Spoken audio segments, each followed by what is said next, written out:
یہ ایک ایسی کتاب کا ذکر ہے جسے جادوئی عملیات اور جنات کو قابو کرنے کے لیے کسی نامعلوم عالم نے 6 صدی عیسوی میں عربی زبان میں تحریر کیا تھا۔ اس کتاب کا نام ہے الشمس المعارف الکبریٰ۔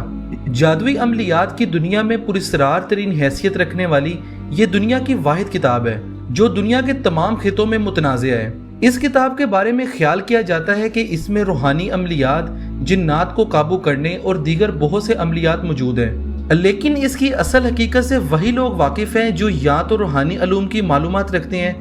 یا پھر انہیں عربی کے علاوہ عبرانی اور یہود کی زیر استعمال دیگر زبانوں پر بھی عبور حاصل ہو۔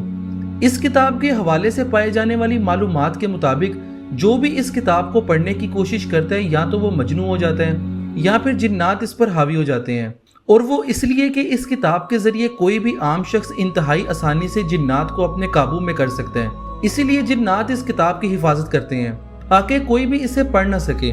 تاریخ میں گزرے بہت سے علماء نے اس کتاب کے مصنف کو براہ راست یہود اور اس کتاب کو اسلام کے نام پر کفر کا مجموعہ قرار دیا ہے، اور شاید یہی وجہ ہے کہ سعودیہ عرب سمیت کئی اسلامی ممالک میں اس کتاب پر سخت ترین پابندی عائد ہے۔